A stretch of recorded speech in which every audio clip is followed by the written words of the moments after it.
start what I have to say. And today I am going to make some comments to initiate our discussion about literature. But this is the very, this will be very rudimentary. You know, literature is a very large subject, and if we want to understand literature historically and theoretically, that's a lifetime job. So necessarily what we will do today will be very introductory, very primary. In any case, I am not expert of literature, but what I will try to do is to make some initial comments about how Marxist theory looks at literature. That will be the main thing. And I will start from very standard notions, but then I will bring those standard notions under question later. So that will be the regular mode, that we will start from very regular notions that all of us have, and then I will put those notions gradually under question. So we will start with what is known as base superstructure model. Most Marxists, take base superstructure model as foundational understanding of history, society, politics, and also literature. So what is this base superstructure model? In a nutshell, base is the material base of social existence of society. In fact, material base of all things human, you can say. And what do we mean by that material base? We mean the structure of what is technically known as a structure of production relations. Basically social relations of production. That is taken as the material base. Again, in the regular standard vulgarization of Marxist theory, which is common not only among the non-Marxists, but unfortunately it is common even among the Marxists, that material base is equated with economic base, and most Marxists will have the notion that economy is the base, which is a oversimplification, which is a vulgarization, which is making the theory mechanical. So keep that in mind, that when we are talking about base, we are talking about material base, and yes, large part of that is the but actually base is productive forces, production relations, and its interrelationship, and then also the way production relations affect other material aspects of life. Today, Marxist theory is not the issue. Today, we want to quickly move to literature. So I will just give the bare minimum of these definitions. So that is base. And everything else is considered superstructure. The regular notion of superstructure is that you can see it in two parts. One part is the formal part, which is state,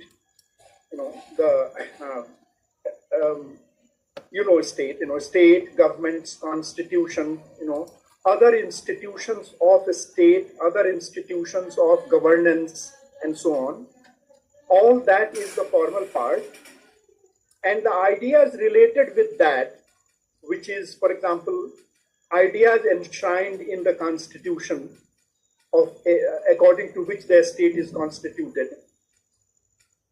Also, ideas that are behind the laws that under which the society or the system operates. Let us say system operates. So the state, laws, constitution, and of course, the ideas behind that is the superstructure. And the standard primary school Marxist theory, the way it is taken is that base determines superstructure. Of course, the same primary school Marxist theory also says that once superstructure is determined by base, that superstructure reacts back on the base. It in turn it affects the base. So that is what is commonly known as the dialectical relationship between base and superstructure. But then you will notice that I have not yet mentioned ideology, culture, part of which is literature, which is what we are going to discuss today. So that part of also the culture part, the art part, the literature part, in general, all put together, the culture and ideology part, that also is in superstructure. But why am I keeping it little bit separate? Because it is easier to understand the relationship between base and superstructure in the case of the political part of superstructure. Political part means state and laws and constitution and other formal institutions of state, whether it is judiciary or whether it is, executive or parliament or whatever, all those things, and the constitution that stands behind it, Base superstructure relationship as understood commonly in primary school Marxism, that is very easily understandable. That relationship all of us know. We know that this state and this constitution has something to do with the system which is capitalist. So there is some relationship between capitalism and the government. There is some relationship between capitalism and the constitution. So capitalism, that is another popular way of saying the base, the set of economic relations that are there in the society. So this, if you confine yourself to the political part of superstructure, then primary school Marxism will suffice. There is no problem there. There is no problem there, because we all know and everybody will understand, whether Marxist or not, that what we are defining as superstructure, that somehow relates to what we are defining as base, which is the system, which is the economy, which is the relations of production and so on. When we take into account the other part of superstructure is culture. So now we ask ourselves the question that whatever is culture, first of all, what is culture? So that itself is a vast subject. And for practical purpose, what we will say is that culture is the entire way of life of a society, its ideas that by which it lives. The way of life also includes the ideas. So there is ideology is included in there. Culture is not something which we produce when we make a film or we produce when we write a novel. Culture is way of life, the way people live, the way people think. So the ideas and beliefs and feelings of people, all that put together constitutes culture. So culture is a vast arena.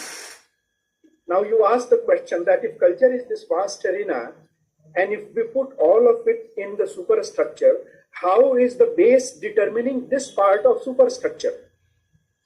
How is culture decided? By what we call base, because there is no confusion about base. There should be no confusion about base, even though there are confusions.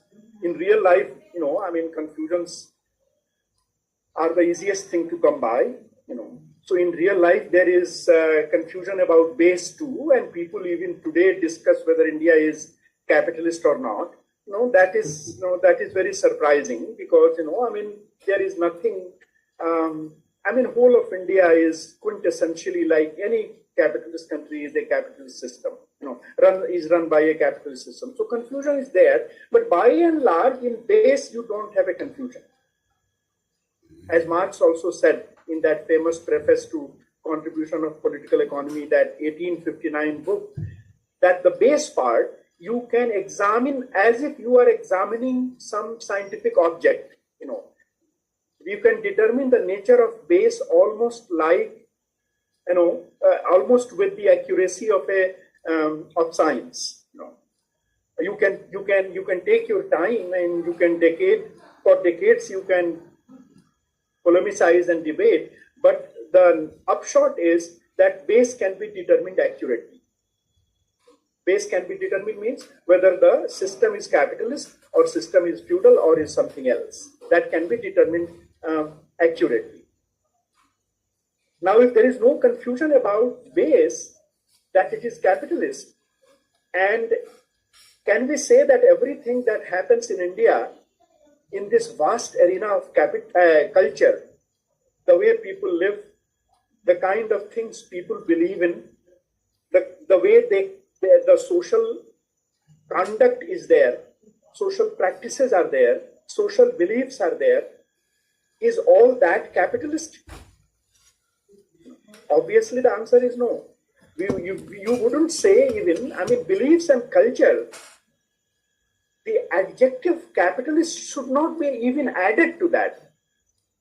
And now I am bringing into, and now I am raising issues. Now I am raising problems with the primary school Marxist understanding, not with Marxism itself.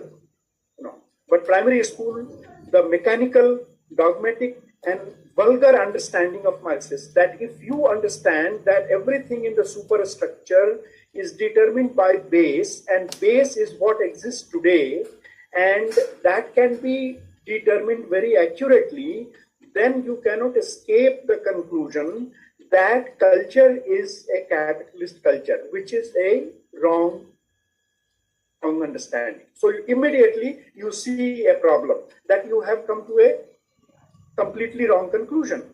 Because how come religion is part of culture, caste is part of culture, patriarchy is part of culture? Nobody can deny that.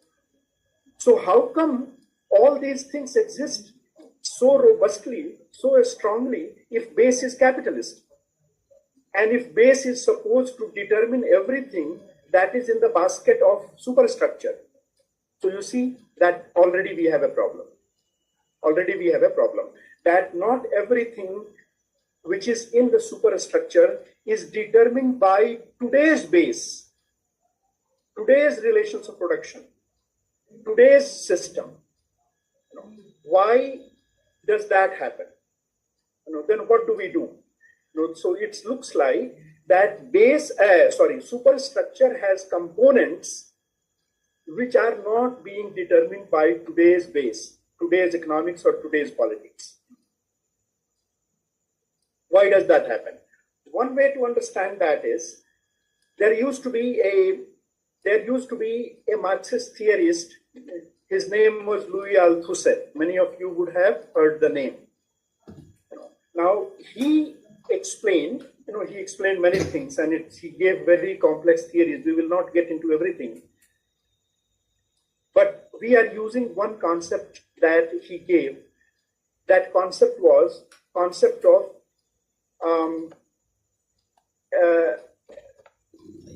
what is ideological state apparatuses. ISA as it is called. Ideological state apparatus.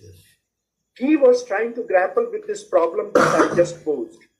That it looks like a very large part of superstructure, the non-system part of superstructure, non-constitutional, non-state, that non-law, non-modern part of superstructure, that is not being determined on a day-to-day basis by today's base, today's foundation, economic foundation. This was the problem, and he said that the way the system tries to align the mind of a society. Mind of a society means superstructure. Another way to say that. The way the system tries to align the mind of the society is through these ideological state apparatuses. Which are the ideological state apparatuses? It's like, it starts with family. So the child, it starts getting trained, getting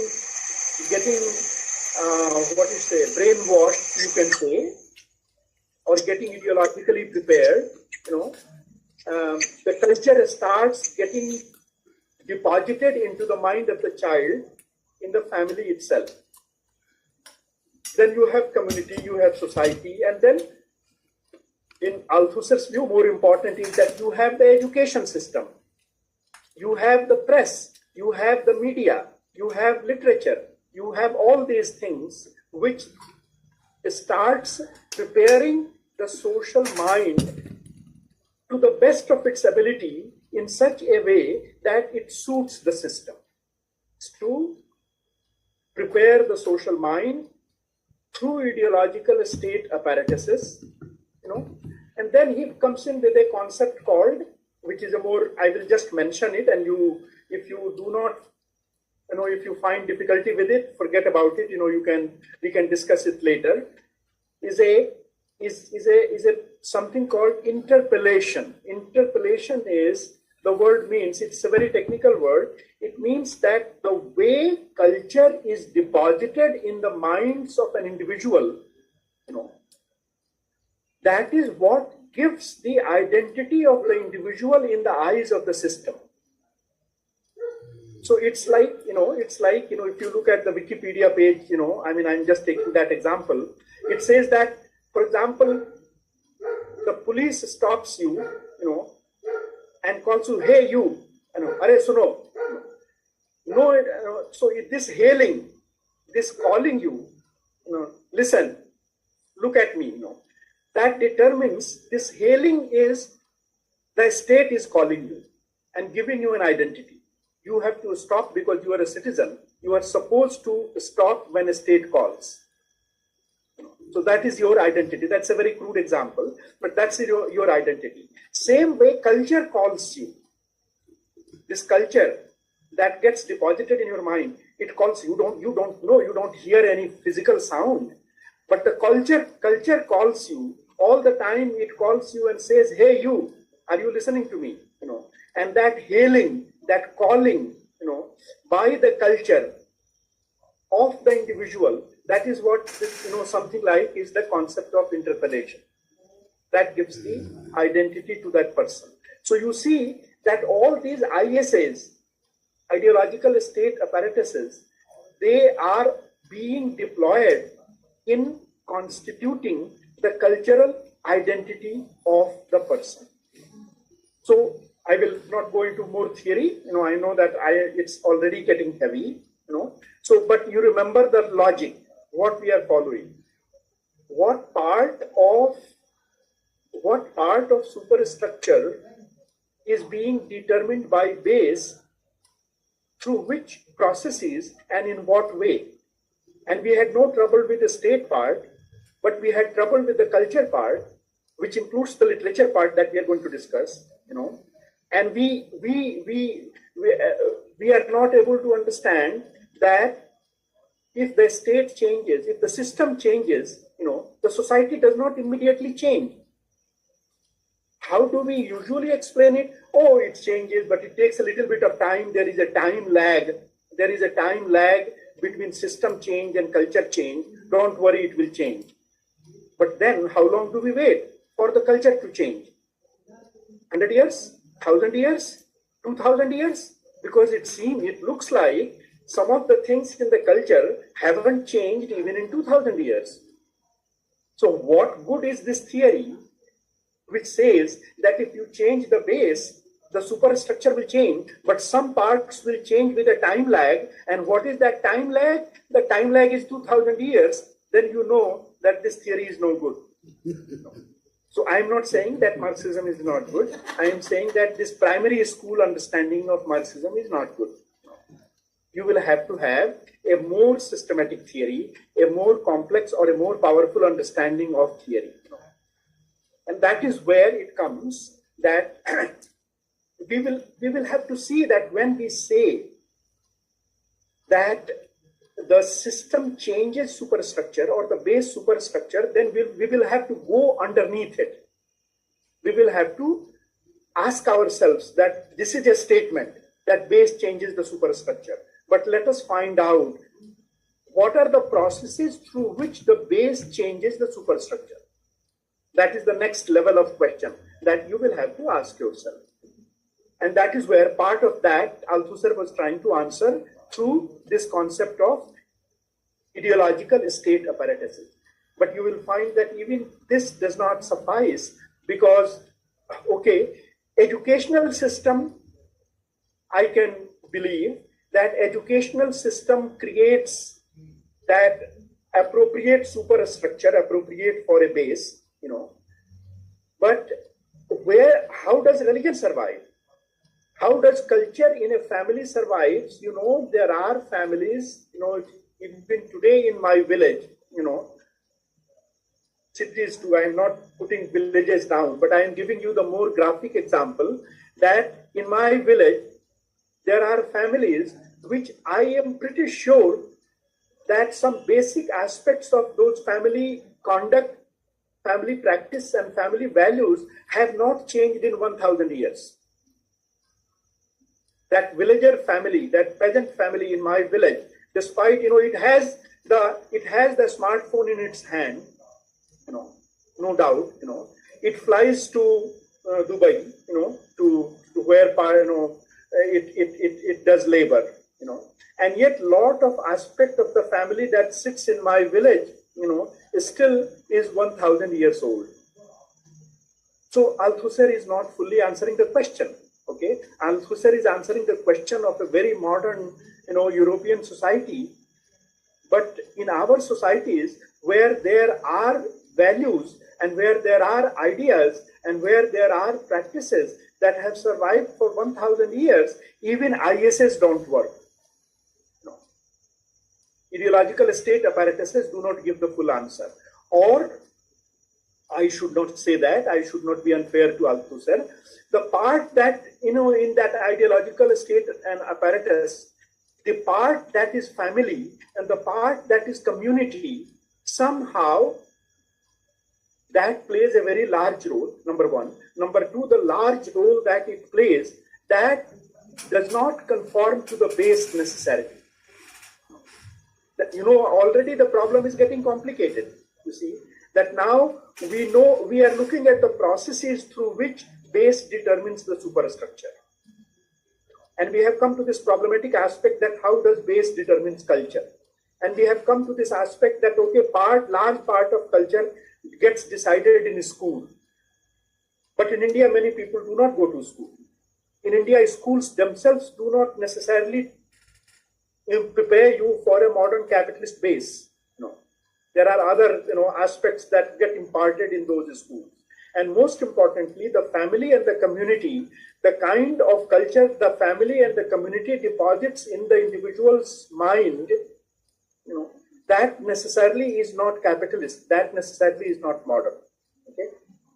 So how does it happen that the family, the kind of culture it deposits in the child's mind, and the community, the kind of culture it deposits in the village's mind or the social mind, why is it so long lasting?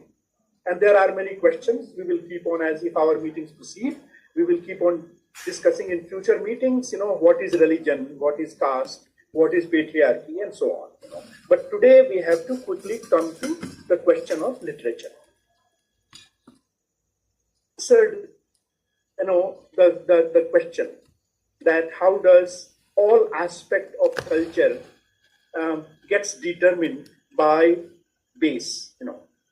I just wanted to sow some question in your mind, present some question, keep asking that whatever you call superstructure, go into the cupboard, go into almirah of superstructure, look at things that are that you have put there, in the almirah of superstructure. What are the things that you have put there? And each item that you have put in your almirah of superstructure, think about one by one, not every at one go. Some day about one item, some day about another item. That how did that item was produced by the base?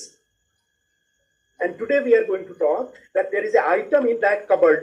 There is an item in that almirah of superstructure which is called literature. How was that? How is literature produced by the system? And can you say that is literature produced by the system? Is literature produced by economy? Is literature produced by or material base? If you can say that, then you have to understand with what qualifications. I'm not rejecting. I'm not giving you the answer that no, everything else in the almirah gets produced by the base, but not this one. Okay, literature is not produced by base. I will not say that. But I know that there are deep problems, very, very great problems in trying to show, in trying to understand the processes through which literature is created by social base, by system. There is no easy answer to that. So let us now come to literature. Okay, that is the second part. Should I stop here? And if there are questions or clarifications that are needed, because now I will move over to a second part of the questions that I want to raise, and that will be on literature. Should I stop?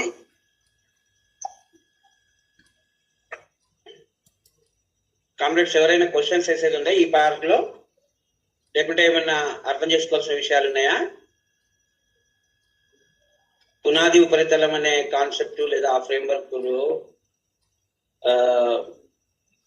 లేదా సాహిత్యం లాంటి specific issues అర్థం చేసుకోవడంలో ఉండే సమస్యలేమి అనే దానికి సంబంధించిన ఒక ఉపోద్ఘాతం లాగా ఇంట్రడక్షన్ లాగా కాబట్టి దీనికి సంబంధించి ఇంకా మనం నెక్స్ట్ కామ్రేడ్ సాహిత్యం మీద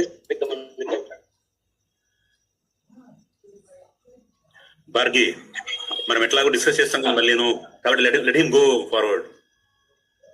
will discuss afterwards in Telugu in our group. మనం డీటెయిల్ గా డిస్కస్ చేస్తాం. Yeah so comrade let comrade go further. Okay. So I will try to be brief, which is very difficult for me usually.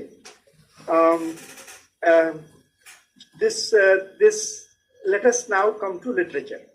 Okay, what is the way I started the first part, that there is this mechanical, vulgar, mechanical understanding of Marxism when it comes to base and superstructure relationship. Same way in our circles there is very problematic understanding of literature. Most common understanding among leftists, our Marxist activist circle, is that literature is recognized by its function. Literature is recognized only by what it is supposed to do. And what it is supposed to do, the whole society is supposed to change the society. Society is changed through revolution. Revolution is changed through led by the agent, namely the party. Party formulates the strategy to make revolution. If we succeed in making revolution, the gates will be opened for large-scale social change. Everything else must feed into that. So it is obvious that literature has this function of helping revolution, becoming part of revolutionary strategy. So the function of literature is, that it must be a soldier, or it must be one kind of what they call, brigade, or what are the names, the way Indian army is divided, Gurkha regiment. So literature is one regiment of the revolutionary army. Okay, literature, in a larger regiment is, cultural regiment. And so literature is just one regiment of the Revolutionary Army. That is the common understanding of literature in our circles. So one problem arises from there itself, that is literature bad? So if literature was that, you can generalize it. I know that I am making it more narrow. I am talking only of us. But it is not we, the Marxists, who have literature. Everybody in the society, the reactionaries also have literature. So then you say that reactionaries have their army and we have our army. So we will confront their army with our army. We will confront their literature with our literature. This is the common understanding that we start with. Okay, so now then that already creates a problem, that when we talk about literature, we talk about literature that was written 2000 years ago, 1000 years ago, 500 years ago, 200 years ago, 100 years ago, and it is being written today. Now, how do we differentiate literature of different era, different periods? Then we say that we will evaluate literature historically, and we will say that whether literature of 1000 years ago or 500 years ago, that is on our table to be analyzed. We will say that whether that literature was progressive in its own time or that literature was reactionary in its own time. That is how we make our progress. So we will decide whether, in North, Tulsidas is the biggest example of literature 500 years ago, or in England, Shakespeare is the biggest example of literature. And you will have in Telugu and Kannada your own examples, of literature 500 years ago. Then we try to decide that a given literature, let us say, let us talk about Shakespeare. So let us say that Shakespeare, take the example of UK. Don't worry if you don't know about Shakespeare. I'm sure you all know very well about Shakespeare. But even if you don't know about Shakespeare, our discussion will proceed. Shakespeare is a famous playwright, famous poet, famous writer, of Elizabethan England, 500 years ago. Now, icon. Shakespeare has gone into the mind of the English people, whether they have read Shakespeare or not.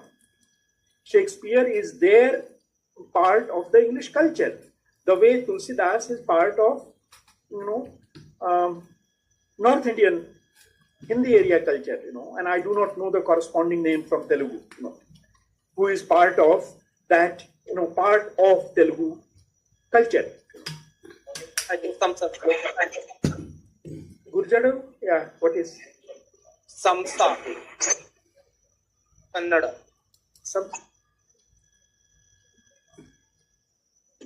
Some name.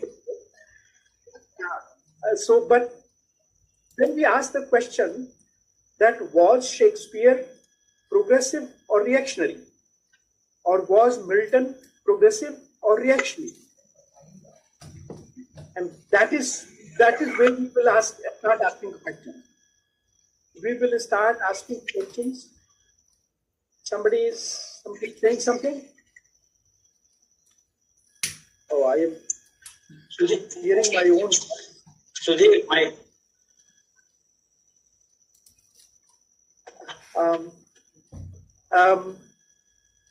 that itself is a problematic thing to decide, because that opens the whole. Okay, let me put it this way: whether Shakespeare was progressive or reactionary in his days, independent of that, Shakespeare has not now gone into the cultural mind of Britain. Tulsidas has gone into the cultural mind of North India, and so on.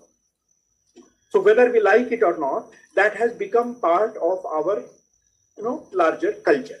That the literature of that era has become part of our life. So somewhere in some analysis, in a party or in a university department, one may worry about whether Tulsidas was progressive or not, or Shakespeare was progressive or not. More important part is that somehow Shakespeare has seeped into the cultural mind of the whole society. Somehow Tulsidas has seeped into the cultural mind of the whole society. So what is happening? What do we do about that? There are two problems now we are facing. Somehow in cultural mind, things survive for 1,000 years, or 2,000 years, or 500 years. And if literature is part of culture, even though a smaller part of culture, religion is a larger part, religious practices are a larger part, caste is a larger part, but written literature, even if it is a smaller part of culture, it is a very important part of culture. And if culture survives across many systems, across many different kind of bases, economic bases, across many different kind of eras, how is that doing that? That is the question we have to ask. So you already see that if we say that literature is in the service of society, literature is in the service of revolution, literature should be determined to be good or bad based on whether it is helping today's revolution or today's reaction. If you put that criteria, how do you decide about Shakespeare now? Suppose somebody proves that Shakespeare was reactionary in his time. So what do we do? Now we say that boycott Shakespeare, that should be on our placard. Boycott Tulsidas, that should be on our placard. We should oppose Shakespeare and we should oppose Homer, or we should oppose Valmiki, and we should oppose because they were casteist, they were Brahminical, they were Sanatan, they wrote in Sanskrit, in an elite language, whatever criteria. What is the point of saying that they were reactionary and we oppose them? That is not the issue. So then what is the issue for us? We want to understand that, number one, should literature be, the nature of literature be determined only by its function, or the arena should be enlarged? The arena should be enlarged. So the answer is that the arena should be enlarged, and Marxism had a very large arena. It is not fault of Marxism. It is the fault of Marxists that they have reduced literature, into a soldier of the revolution. Literature, I am not saying that literature should not participate in revolution. But literature is only a soldier of revolution. Only one regiment of the revolutionary army is called literature. That kind of understanding will run into problem. So let me bring in two more things, about literature. And today I'm just raising questions, to think about. One is, let me bring in this. What is mind? We are talking of social mind, and we are talking about individual mind. That there is no one body of society, so there is no one mind of society. Strictly speaking, scientifically speaking, there are only individual minds. We do not know existence of any other mind, because only place mind arises is brain. And the only place brain that is capable of generating mind arises is human brain. And the only place human brain arises is in the body of the individual. Don't get alarmed. I am not going to propose a individualist philosophy. You will see that what I am saying is not individualism. It is nature. It is science. Only place we know of real existence of mind is the human brain, and human brain is part of human body. And yet we talk of social mind. So why do we talk of social mind? We talk of social mind because society deposits things into the human brain. Society deposits things into the individual brain. So individual is no longer individual. This individualism is a bullshit ideology. There is no individualist individual, sovereign individual in that sense. Every individual is socially constructed. Every individual is socially constructed. So that is what, a very common philosophy in theory as well as in social movements as well as in our circles everywhere is the theory of socialization, that individuals get socialized into becoming individual. And socialized individuals in their individual mind contain the social mind. That is how social mind arises. So the social mind is a reality. Social mind is there. Cultural mind is there. Where does it live? It lives in the mind of the individual. So it lives in the mind of the individual. So individual, without knowing, without effort, starts doing things which the social mind demands, which the social mind asks of you. That is what culture is. Culture, part of culture is, large part of culture is. Culture is that you believe in certain things. Culture is that you conduct in a certain way. Culture is that you speak in a certain way. You desire in a certain way. You feel in a certain way. All that is part of culture. Then am I saying that everything that is deposited in the individual mind is social? Okay? Again, you will see that always I propose a thesis and I question that thesis. So I said that individual mind is really not individual because the content of the individual mind is deposited by the society, by the larger culture.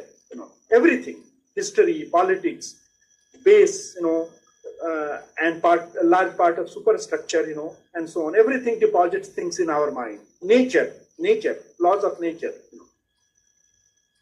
Can you say that whatever is deposited in our mind is deposited only by society? Large part of it, yes, deposited by society. But if you really want to do justice to the nature of mind, you will have to make three layers. Of course, these are all metaphors. There are no three layers in our brain, and there are no three layers in our mind. These are all ways of understanding things. What do I mean by three layers? We have a species mind. A species mind means all humanity has certain capacities just because it is human, on the basis of being humanity. That is part of the biological history of evolution and so on.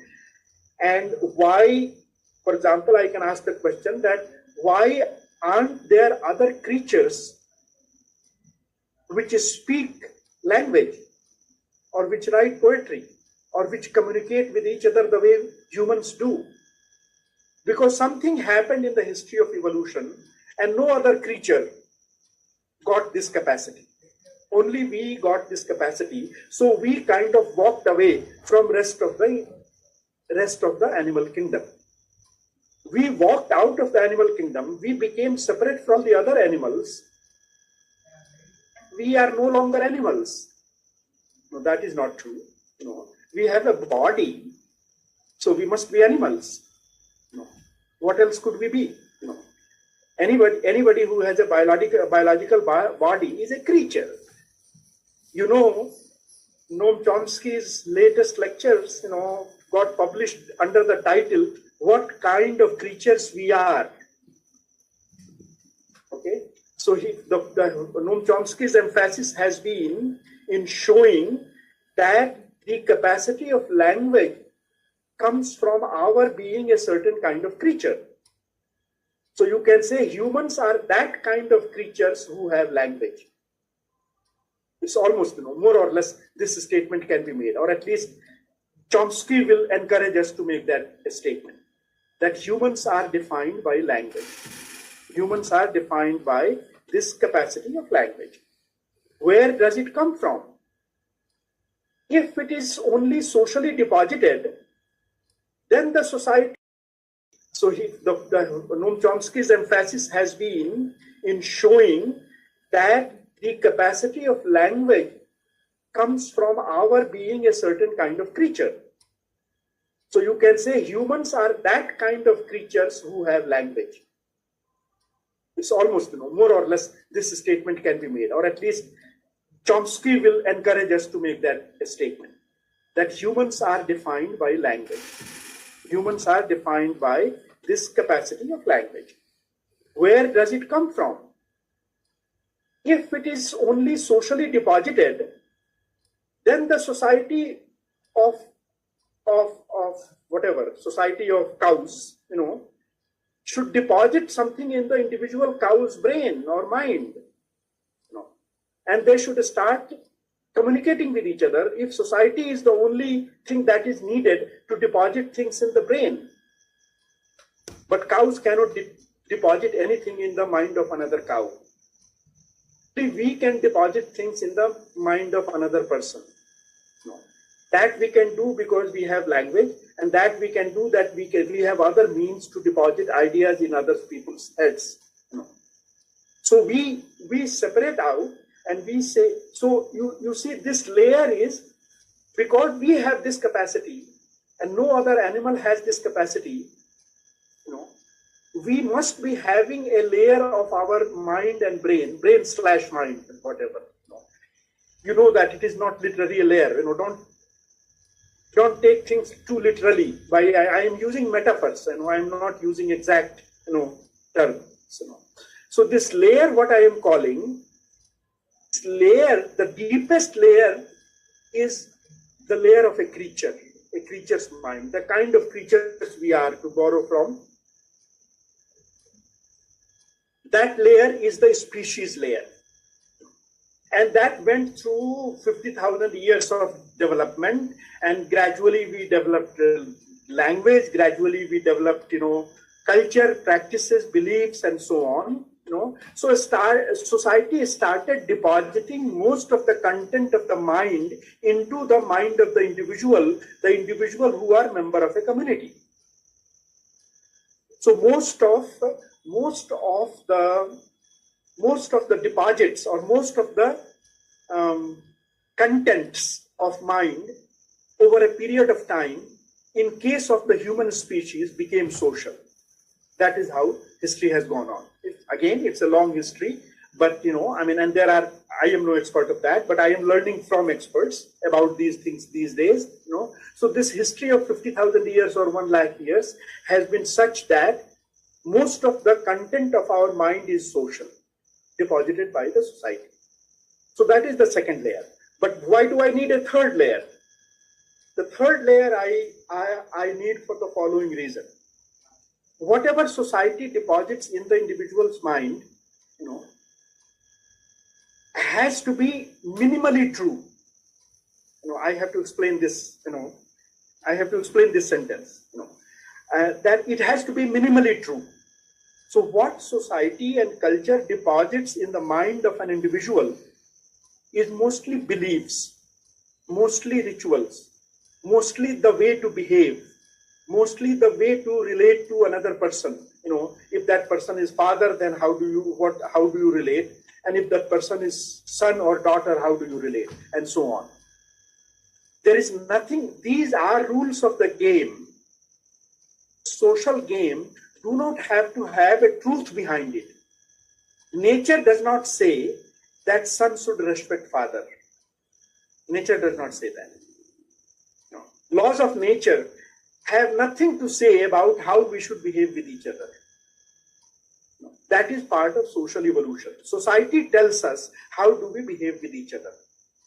So if nature does not tell us how do we behave with each other, only society tells us how do we behave with each other. And individual mind is such that, this capacity that we got from nature once we became humans is such that we can tell each other things which are true, and we can tell each other things which are not true. And we can believe in things which are true, and we can believe in things which are not true. And we can believe in things which are not true as if they are true. That is what mostly humans do. They believe in things to be true which are not really true. Most of humans, most of the time, do that. That is how ideas arise. and ideas don't have to be true. The idea, the prerequisite of something being called idea is not that it must be true.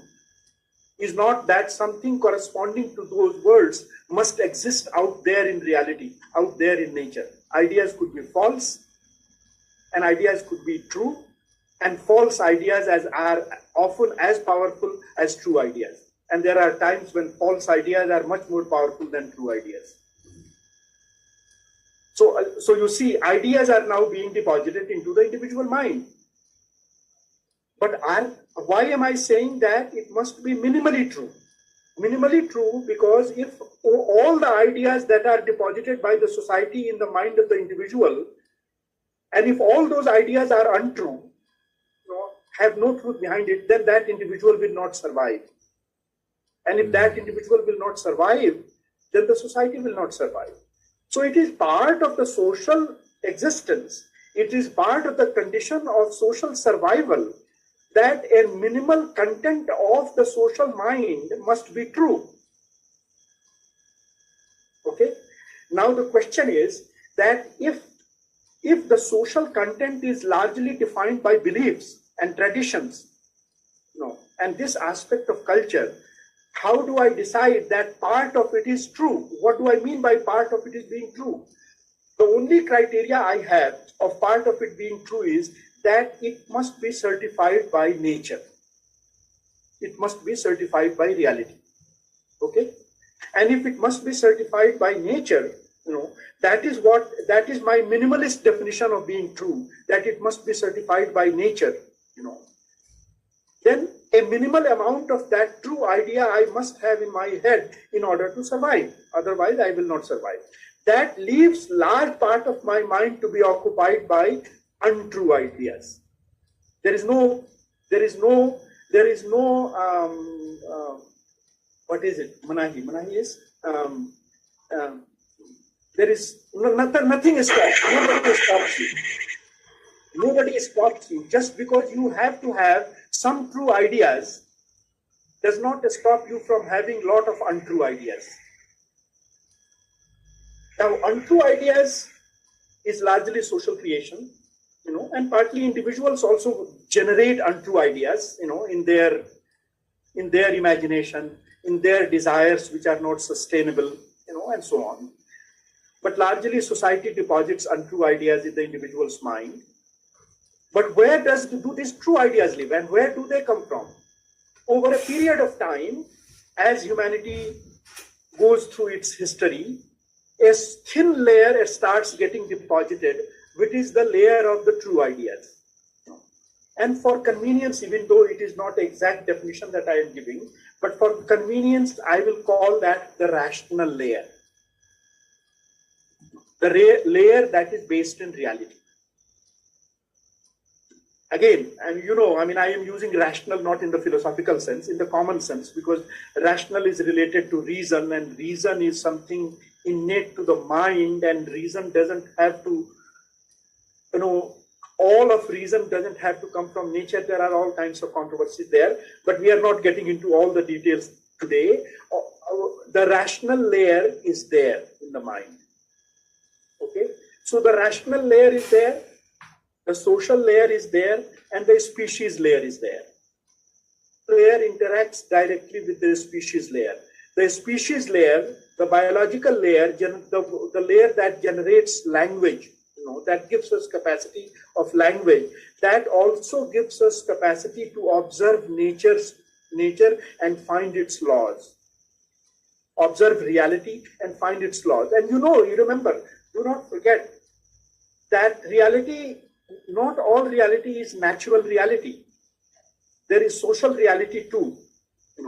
There are people in the society who believe in ghosts. Ghosts we know do not exist. But people who believe in ghosts, they do exist. So the people who believe in ghosts, are they real or not? They are real. So ideas about people who believe in ghosts, could be real ideas. So if I say that there are people in the society who believe in ghosts, am I speaking from my rational layer, or am I speaking from my irrational layer. I am speaking from the rational layer about something in which irrationality is also implicated. What I am saying is that do not think that rationality only comes out of nature.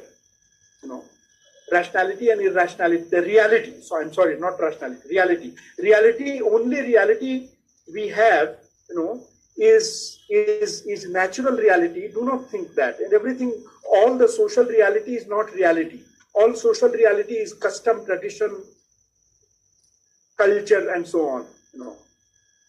Even this is real. So reality can come out of something unreal. God is unreal, but religion is real because most people believe in religion. So reality arises out of unreal things, and that is the puzzle, that is the beauty or tragedy, whatever you call it, of human mind. Human mind can generate reality out of unreal things. And that is what, so that is the third layer. Now, what all this has to do with literature?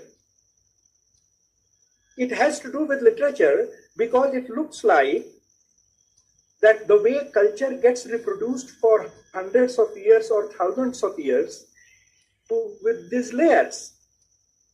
So there is the rational layer. We may be able to convince, maybe not in our lifetime, but we may be able to, and our future generations may be able to convince the Indian people that capitalism is no good. Change it and bring socialism. Maybe they will be convinced. Who knows? One should never leave hope. So maybe they will be convinced about that socialism will be a good idea. Let us put that into practice. But the kind of things, the way you are grappling, when you are changing the mind, what are the things in the mind you are fighting? The things that you are fighting in the social mind are not only capitalism. You are not fighting, when you are fighting capitalism, you are not fighting only capitalism. You are fighting some of the ideas that have been there, that were deposited in the social mind thousands of years ago. So we are back to square one, that what do we do about the ideas that were deposited thousands of years ago? It was true, if it was true, that all ideas generated by today's life conditions, today's material life, then things would be much more easy. Then partly you change the ideas, but mostly you change the material life, and if you change the material life, ideas become changed, then you don't have to do speeches, make speeches. You don't have to write poetry that inspire people to go to the front line of the battle. You don't have to write poetry about telling people that racism or Dalit or patriarchy is bad. Change the material conditions, and the mind will change. The social mind will change. But that doesn't happen. Material conditions, changing the material conditions does not change the social mind that easily. And we have a very concrete example. For 40 years or for 75 years, whichever number of years you believe Soviet Union was socialist, the material conditions of life were changed there, but was the cultural mind changed? If the cultural mind was changed by 20th century socialism in Soviet Union, when Soviet Union fell apart, how did religion immediately make a comeback? How did all kinds of backward old ideas immediately make a comeback? They were hiding somewhere, or maybe they were not even hiding. Maybe they were all out there. And it appears from far away. It appears to us that they made a comeback. Maybe some of them made a comeback. Some of them, maybe all of them. So you see, I'm coming over and over again back to this question that there is something in the social mind that could be millennial, that could survive for 1,000 years. And that poses a question to us that how do we, if we consider that literature is part of superstructure and superstructure is determined by base, then how do we explain this?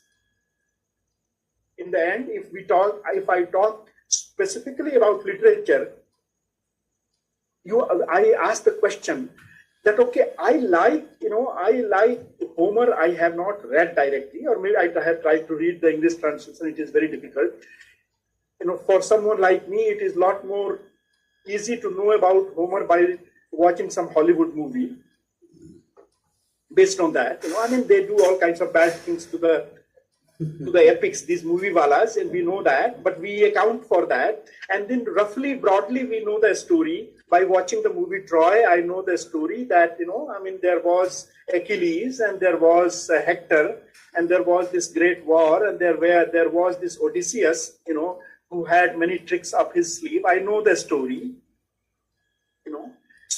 So I know Homer through Hollywood. No crime, no big deal. I should know Homer by knowing Homer. Right now I don't, but right now I know Homer through Hollywood.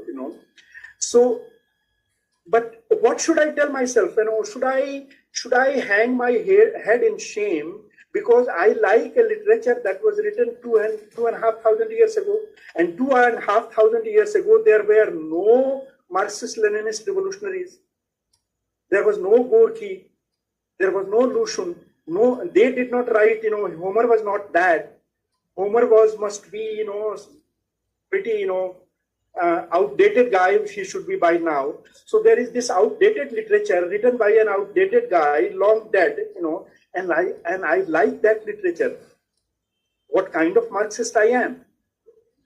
Should I be called Marxist or not? I like Homer, I like Valmiki, I like Mahabharata. Does that take away something from me as a Marxist? So that's the question we come to. So we have to, no matter which way you think, you will have to come to this understanding that do not judge literature by what class viewpoint it presents, not all literature. Do not judge literature only by what function it has in today's, in today's revolutionary struggle.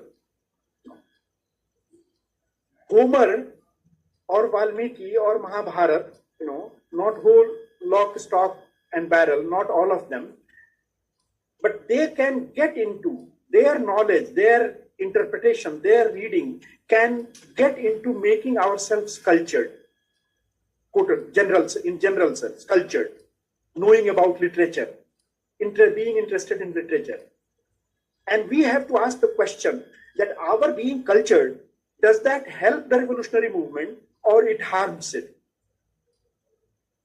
Now you see the kind of question, simple questions we don't ask ourselves.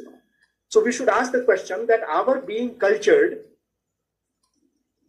helps the revolutionary movement or harms revolutionary movement.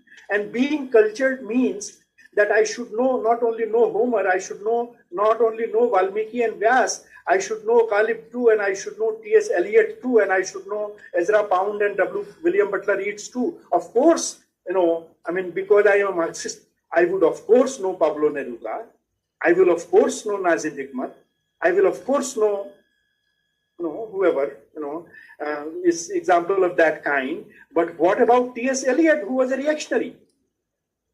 What about William Butler Yeats, who was a conservative?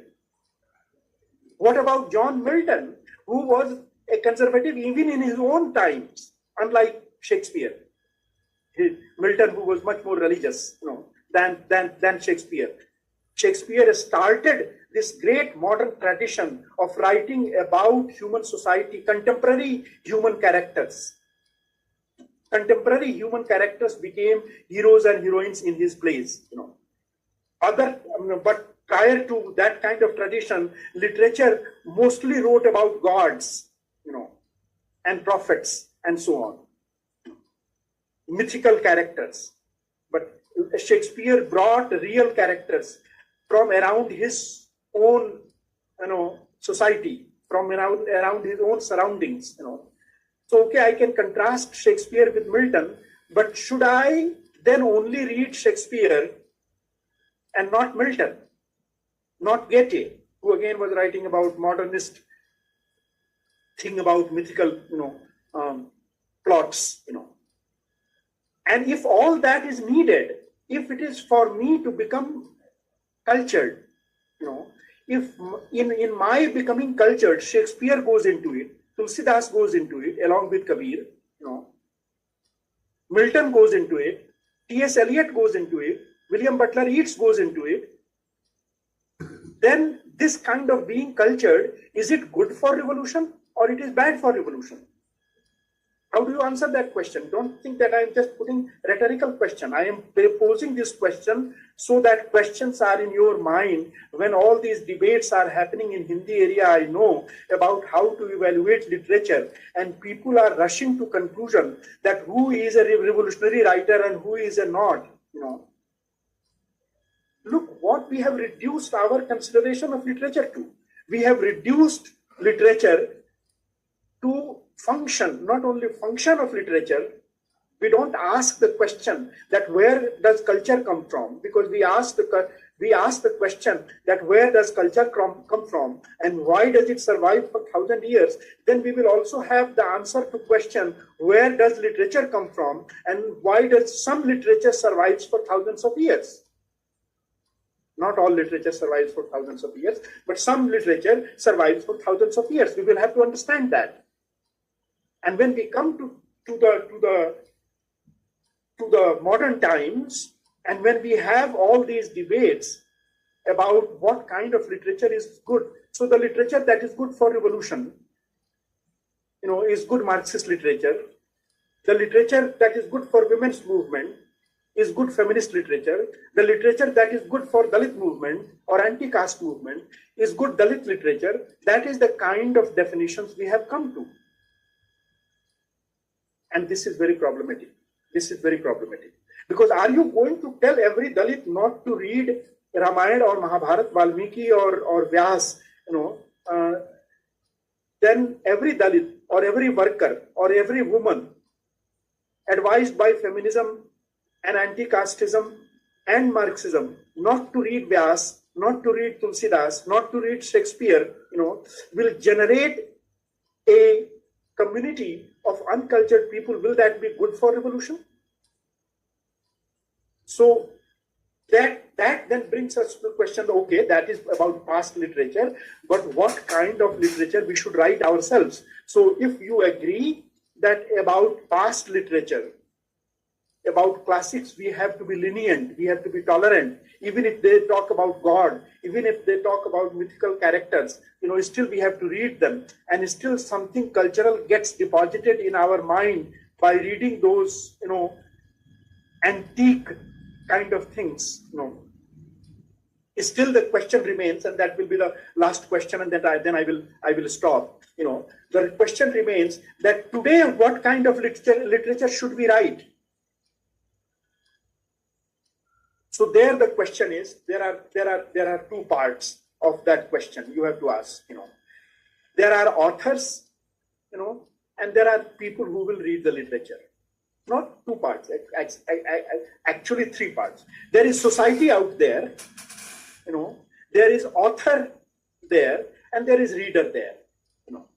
Society is the arena, and in that arena, both these creatures exist. One creature is called author, and the other creature is called reader. Now we have to see that author, what is author supposed to do? Does he have, where does he take his stuff from? So all this debate that there is literature for society and there is literature for literature's sake, art for art's sake, the conservatives or the bourgeois side, and our progressive side, which says that art and literature is for society. That debate, is mostly a mistaken debate. Mistaken debates also are real debates. Most real debates are mistaken debates. Often. These are mistaken debates because those who claim that art is for art's sake really cannot prove that art is for art's sake. The critics can prove it, that they will analyze the form of a novel or form of an epic, the language of an epic, the rules of the game, rules of the linguistic literary game they can analyze, and they can be content with that okay, my job is to analyze only that, and that there we are right to attack them. that you can't just go to the form, you can't just go to the rules of the meter and the language, and the kinds of miracles you can generate just with language, that you will have to see that piece of literature also socially and historically. When was it created? What does it depict? And how does that reflect in the human mind, in the cultural mind? So the people who claim art for art's sake cannot prove their case. There is no art for art. There is no literature only for literature. The people who talk about art for art's sake, are absolutely mistaken. It is impossible to have art for art's sake. Because, they cannot stop that art from getting connected with the reality. They cannot stop their own art, no matter how hard they try, from getting connected with the society, from getting connected with the history. So that is their problem. But what is our problem? Our problem is that we say that, okay, there was a time when, from Marxist side, a theory of literature was proposed as socialist realism. Socialist realism. That was a very common Marxist approach to literature. Now, realism is what? Realism is that the real society must be present in literature. Okay. Now, there itself, there are lots of detailed questions that in future some of it we might discuss. That is there a way to deposit society, import society as it is into words, into language? If you think about it, you will find that there is no way that society as it is can be imported into language. Because language is spoken by a speaker. A speaker has a mind and an eye and a prior history. And the way two speakers look at the same phenomena will be colored by their respective minds. So when you say that in our high school, in the definition that was given to us, in Hindi area, definition of literature is that Sahitya Samaj ka darpan hai. Literature is the mirror of society. That is the most mechanical, that is the crudest form of realism. The crudest form of realism is untrue. There is no way that literature can reflect society the way a good mirror reflects human face. So that is why many people have said, there are theorists who have used this metaphor, who have said that, literature is a distorted mirror. Literature is a fractured mirror, broken mirror. I don't know who said what, but all these words are used by literary theorists, that literature is not a mirror. Literature is a broken mirror, twisted mirror, it not only reflects, it also refracts. Those of you who know the meaning of these two things, reflection is, what reflection is, and refraction, is the mirror does something to the light, changes the light, it changes its direction, and so on. So that is why I don't know whether you have gone, visited a what is called a laughter house.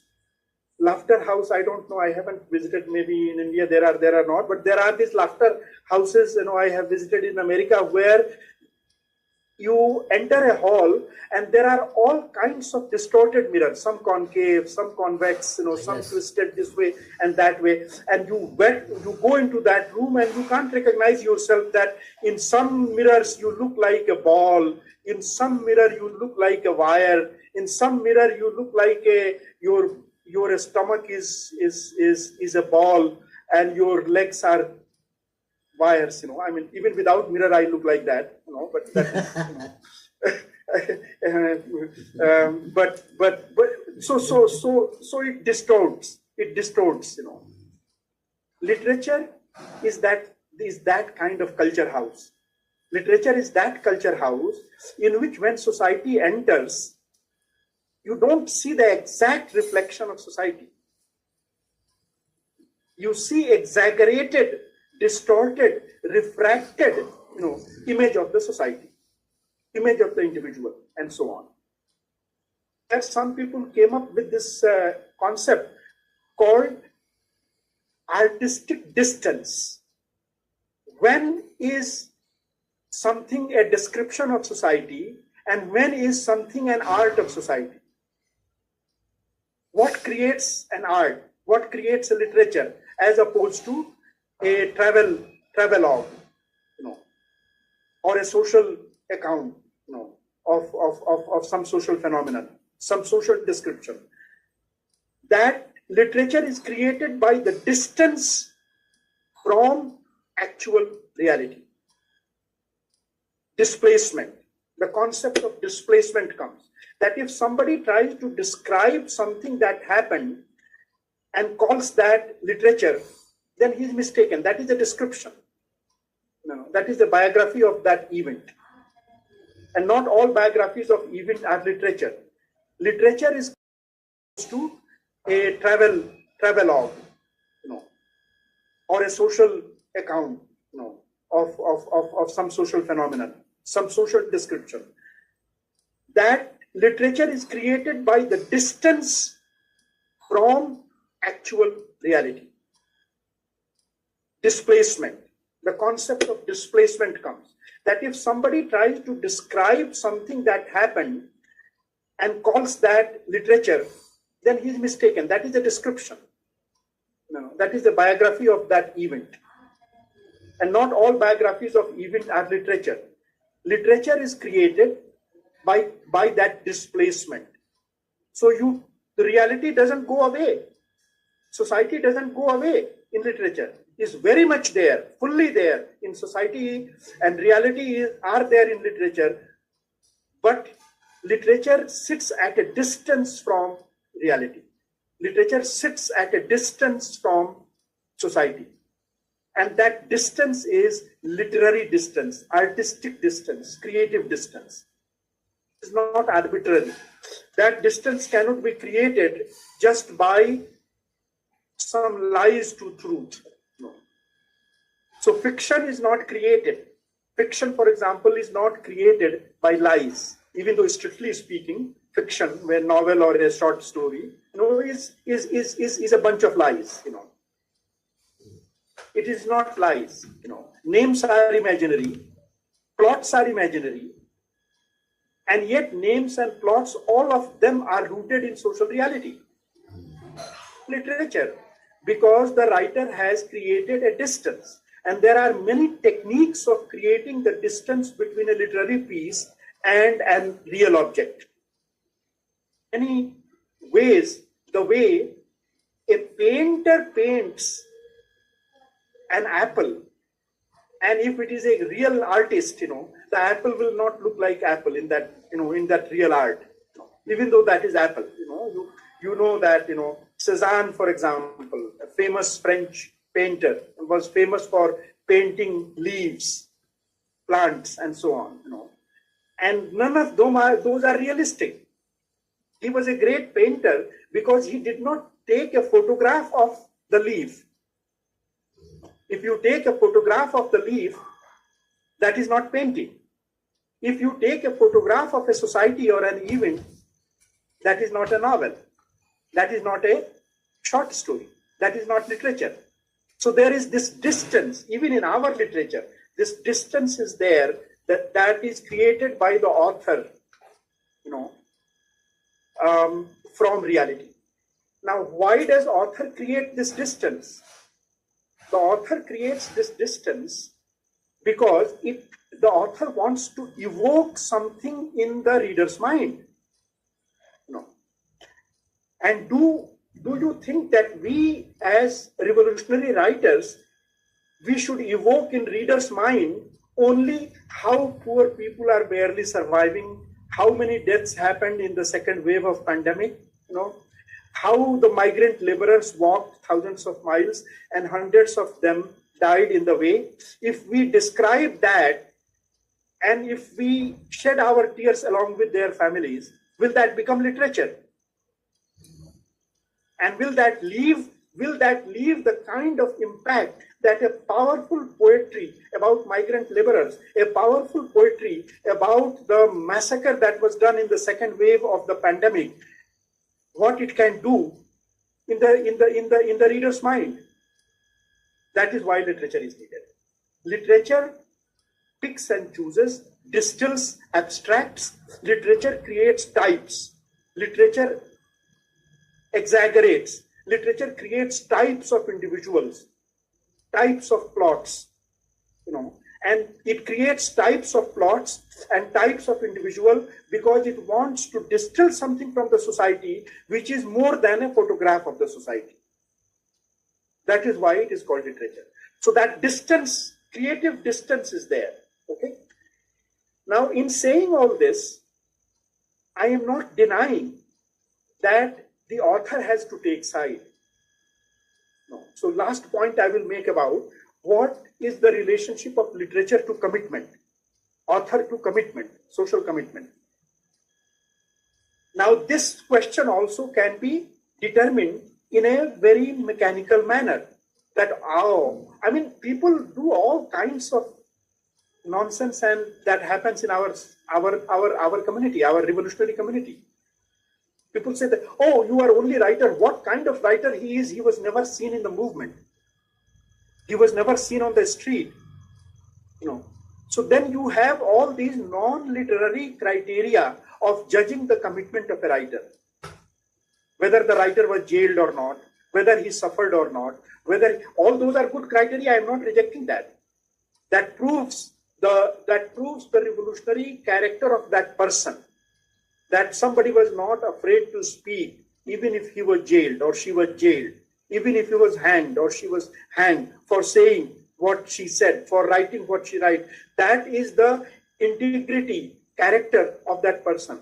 But then, should we look for all those writers who were hanged and only read their literature? Will that be in our book? Only good literature will be those whose authors were hanged or jailed.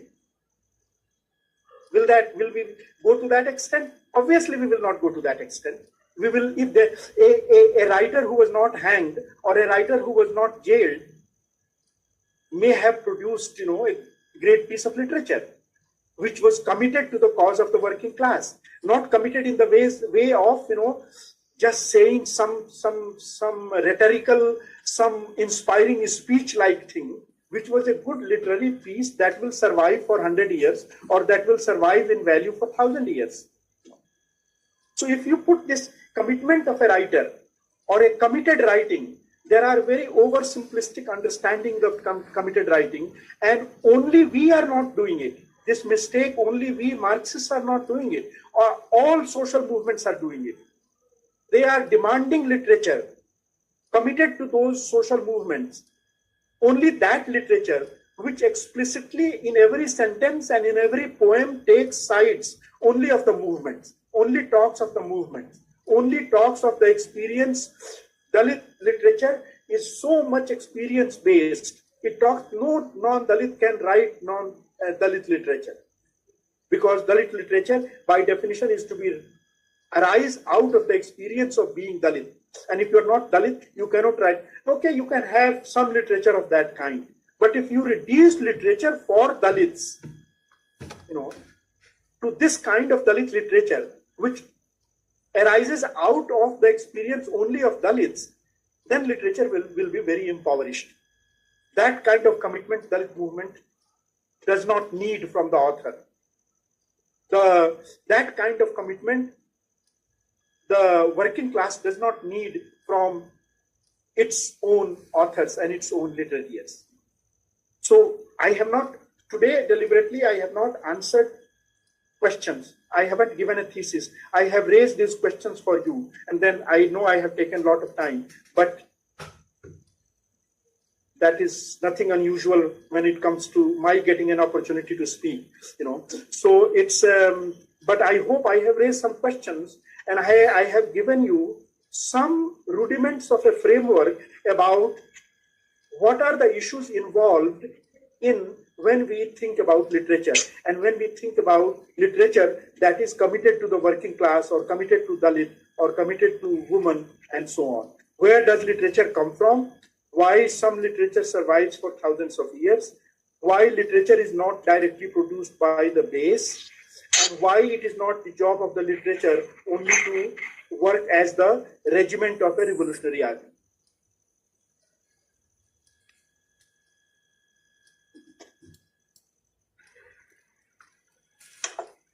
Yes.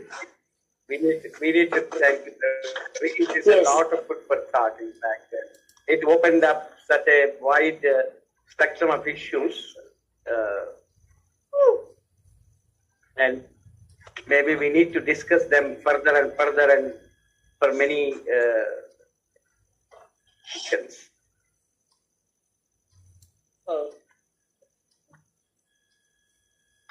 Martin? It was a wonderful session, yes. Yeah, Wonderful session. yeah. Many new questions have been raised, yes. So yeah, I want to say something. It was a wonderful session, and the displacement or detachment or alienation of being writer or being a character or being an actor, you can find it easily in Brechtian writing, and where he chose a style of epic writing. His writing is completely epic, but he alienates the character as well from the situation and within the situation. Two couples,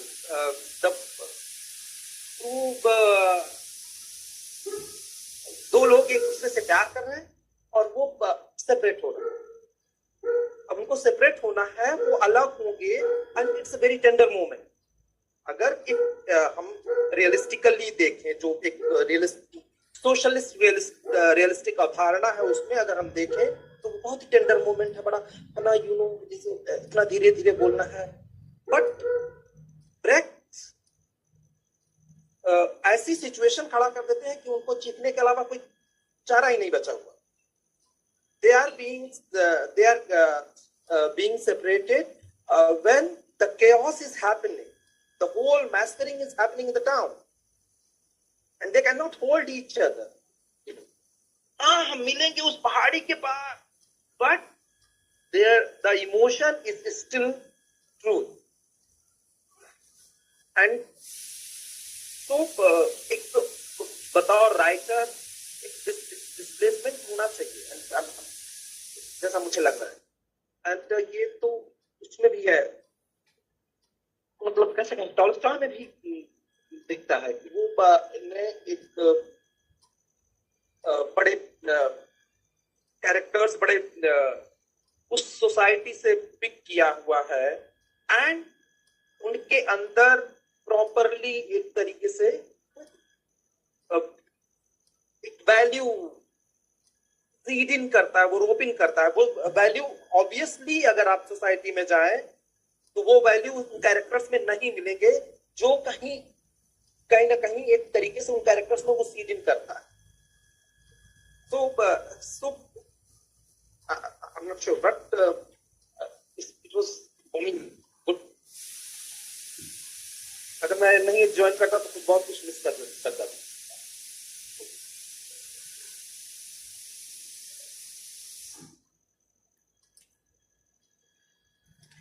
But we can, let us, yes, we keep in mind also the base superstructure conundrums, puzzles about base superstructure. We also keep in mind the puzzles about why culture is long lasting.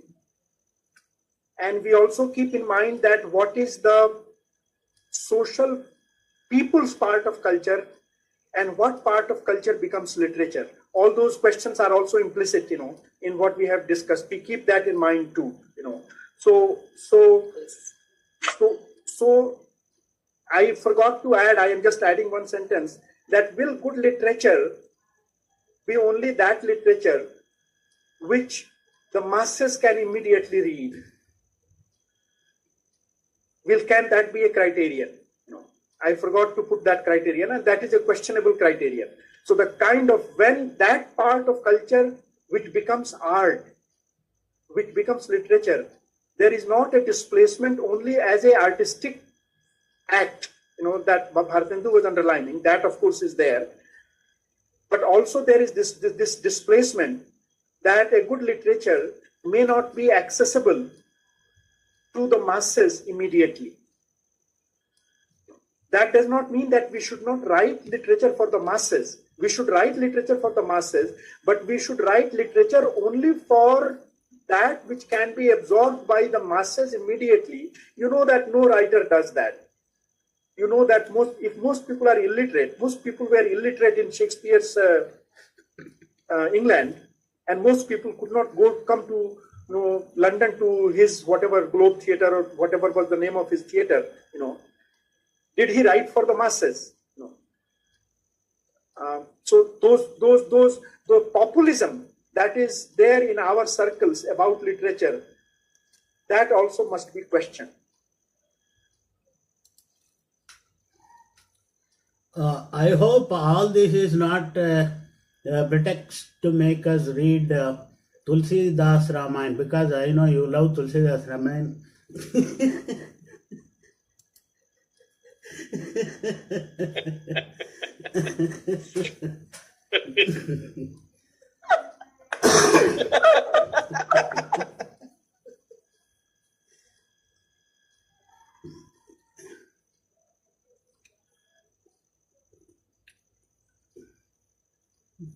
I actually, not exactly the way Sudhir was putting it. When you were telling about this, how come epics of ancient times, whether of Greek variety or of Indian, our own Indian variety of Mahabharata or Ramayana, long-lasting impact compared to many texts that came after later times, even modern times, we forget them. I was thinking about, for example, even in ancient times, olden times, there were literature produced especially for a propaganda purpose. For example, many Vaishnava Puranas like Garuda Purana, Padma Purana, this Purana, Ashtadasha Puranas. Who cares about them? No, people never really remembered them. If you ask a person to talk about Garuda Purana or Padma Purana, nobody will be able to talk anything about the content because they were so propagandist in their own way. But we'll talk about what is there in Mahabharata and Ramayana, because those are epics. Of course, they were used by the same propaganda purposes. Must have been incorporated into those texts because they are immensely popular and they have caught the imagination of the people. But nonetheless, those two epics have imagination, and in various ways, those who completely support it and those who may not completely support it, but nonetheless they are engaging with people's minds.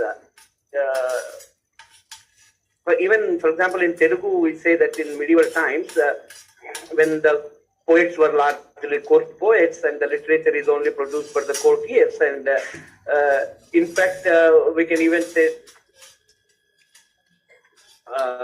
Prabandha Sahitya, it is called in Telugu literature. They're quintessentially that they are no more talking about issues, but even though inspired from the stories of the old, but they are trying to reinterpret them and they are trying to mold them into their own circumstances. But nonetheless, most of this literature, Prabandha literature, is basically written to the entertainment of those courtiers of times, nobility of those times. In fact, largely erotic fashion, and they have done tremendous experimentation in that form-wise.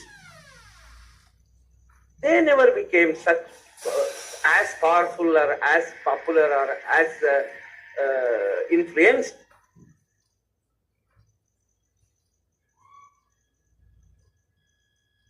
Politics. Am I getting? Okay. So, compared to them, they were written somewhere around 16th century, 15th century, 16th century. They are quite popular in those times, but later on, they also lost their force to that extent. some text, some where lies there appear, so that they catch people, societies for thousands of years. That is an important point to understand. Oh, yes. Adding to what Bhargava is saying, actually, in fact, the vernacular literature begins with the retelling of these classics. If we take the example of Kannada, Telugu, our first poetry or epics written are on Ramayana and Mahabharata only. And they are the most popular, still they are taught in universities. And what is quite interesting is that the rendering of the classics, the perspective of each author is so different. Even though the story is the same, the retelling tales that the author gives us and his perspective on the society and culture of his times becomes more important. Until today, when I take the example of Kannada literature, Pampa is known as Adikavi. He was a Jaina, and his criticism on the Brahmanical worldview that the epic Mahabharata depicts is widely appreciated and actually widely appreciated till now. The traditional conservative mindsets, they find it a bit difficult to understand and go with Pampa's view, though they actually appreciate his talent. In fact, I want to take the example of my own grandfather. He actually translated Pampa's epic, and he very much appreciates this. He's highly talented. He was actually, in fact, laid the path of retelling these stories in vernacular, including Telugu also. But he always had a bit of a grouse with him. If Pampa only had become a Brahmanical poet, it would have been so great. Being a Jaina. So those things are there. And another one is Kumaravyasa. Kumaravyasa's rendering of Ramayana. Kumaravyasa, in fact, he makes a strong critique of the Brahmanical value system, which was prevalent. So these things are there. Even though it appears like in all ages, these poets are retelling the stories of Ramayana and Mahabharata. No, they just are not retelling. They're actually adding so much to that. They're critiquing the culture of their times. And that even has a wide appeal, and it is popular because those elements also. I think that is also one important aspect, I think. So that it's a very wonderful session, and you have raised so many serious questions that we have to look into, that we were not really very much aware of. But it has given us, a wide arena to actually relook into our literary past and how to understand its impact, and all these things are very important. And thank you so much, sir. It's wonderful.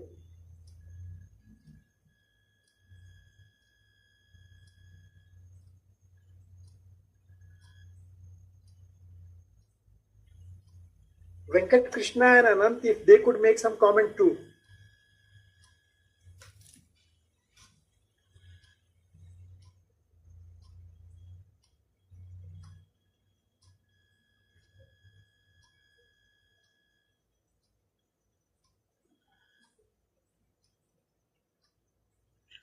Anant వినిపించరు Anant వినిపించట్లేదు.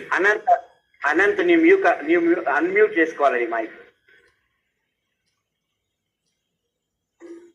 Yeah, my question, it was a fantastic lecture, comrade. My question is, I was interested in looking at why modernity is allowed in certain segments of life, why it is not allowed in or disallowed or forbidden in certain segments of life. What is the agency, or what are those agents which are responsible for the relapse of this the old culture that is actually that surfaces after the state, whatever the systemic collapse or relapse? What is the agent, and what are the agencies, and why this relapse is actually happening?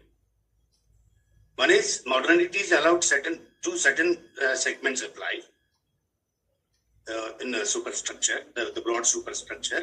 Why it is not allowed, disallowed? Or what are the agencies and how do we look at when we understand and dissect this particular trait of a society?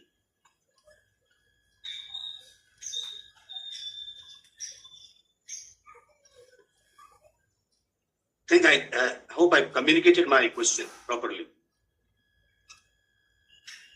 Should I answer right away or should I wait for other comments?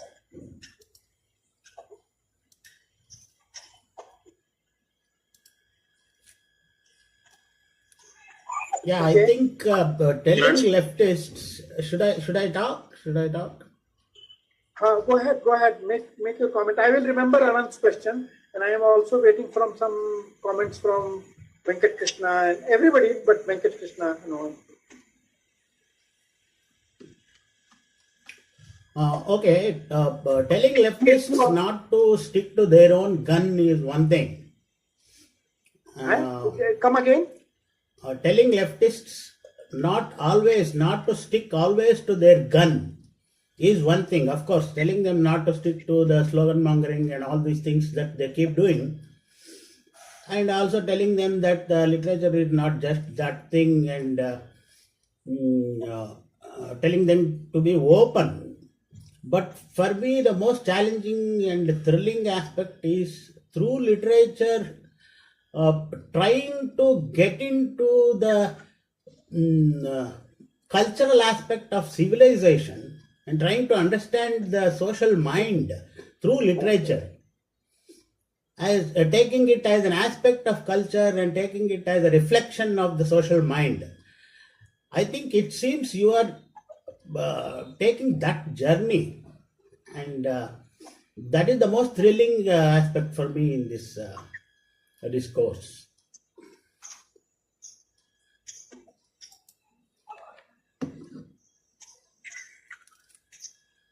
Ravi, I'm not asking you question anything now today. I'm enjoyed your voyage. I mean, it's a long journey, and I can say one thing. All your political speeches I have heard for last 10 years. I am with you, and I am hearing you everything about what you said. But today's is different. Whatever I have knowledge on literature, today's your input is differently giving different radiations. So now itself, I am not going to comment on you, but I'm not going to ask you anything. I will go through once more again, and I will hear you again. We have a recorded speech, that I will hear you again, and I will come to you. Definitely, I will come to you. I have many things to talk with you. And I'm thinking that let us make it in Telugu. That's my first wish. I will talk with Bhargav, and I will do it in Telugu. I will have to put forth to Telugu people your speech. That's my first desire. So I'm not going to ask any question, but I want to ask you, even comment some more thing on this. Questions asked by our comrades. Go ahead, Anand. Yeah, Ravi, can I ask one more? It is an observation since my comrade did not use his quota. I'm using his quota, Venkat Krishna's quota. So I'm interested in you elaborating this species creature layer, the three layers that you are talking about, species creature layer and deposit content layer and the rational layer. I want you to elaborate this three-layer structure in maybe in your future the lecture or whatever. I'm more interested in that the three-layer model. Okay, so let me then make comments about what Anand said and partly also what Sudhir said. The first part of question that you are asking, Anand, relates to how should I say? It's one thing to ask, where does culture live, or does literature live in the mind? What part, what layer, and so on. And it's another thing to dip your hand into that mind and get something out of that. That relates to your second part, which is the agency part. it is the job of the agency to pick this thing out of the social mind or that thing out of the social mind. So part of the blame goes to agency when today, for example, things that are reactionary, things that are more traditional, things that were backward looking, things that are socially reactionary are being picked out of the Indian social mind. The picking out process is done by an agency, and that is the political agency of today. The political agency, then that creates also the cultural agency, writers and communicators and artists, filmmakers, media people, whoever is the communicator. So the political plus all these cultural communicators, they are the agency, and they cannot create whatever they want to. They have to pick out something from the cultural mind which is already exists there. So you cannot put the whole blame on them. Whatever they are picking out in a way that exists in the Indian mind, Indian social mind, or Indian civilizational mind. Which relates to your first part of the question, that why does certain things are allowed and certain things are not, or certain modern things are allowed and certain other things are not. Now that's a very vast question and there is no one answer, but I will give you one example, that if from the Indian social mind, Hindu is picked out, and contrasted with some other things which is Muslim or which is Islamic, and those things are contrasted, it is picked out for today's political reasons, but it is picked out also because it exists there in the Indian social mind, that thing resides. That tectonic plate, I often say, Hindu-Muslim tectonic plate is there. That is a very broad example, and I am deliberately taking it because the modernity question is much more difficult to answer. That why certain kind of modernities are allowed and certain other kinds are not. That relates to the larger picture, where we are in history, what kind, all these people who are picking out traditional reactionary ideas from the Indian social mind, they in their political designs are also modern in the sense that they are capitalist.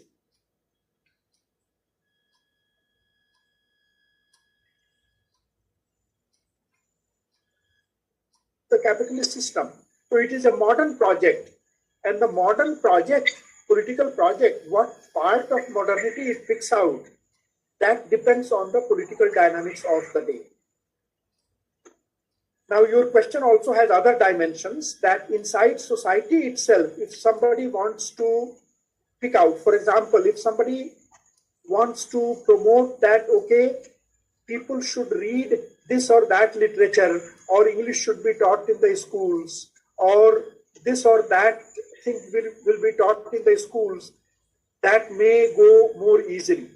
But if somebody starts the campaign through his or her literature that intercaste marriages should happen or same-sex marriages should happen, then that part will become much more difficult to write or to propagate. That is because somehow certain cultural values are much more deep-rooted, for whatever reasons we don't know. But some of the things survive for much longer period. And the things that survive for much longer period often relate to the private sphere. People are able to change the Chauraha, the city square.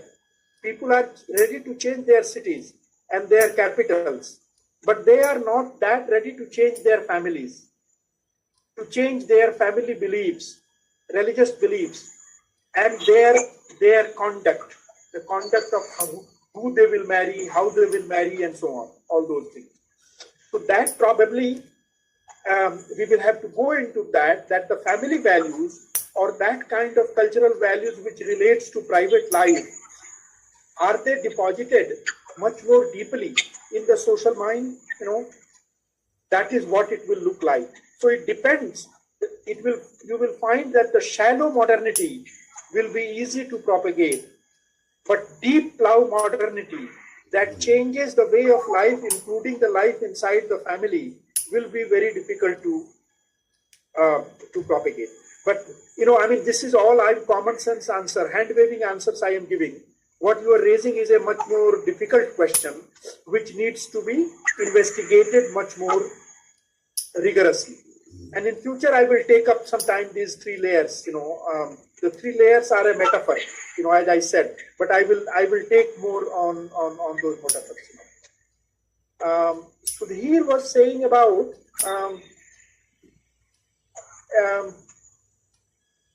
remind me, Sudhir, about the left, about the we doing the propaganda kind of literature.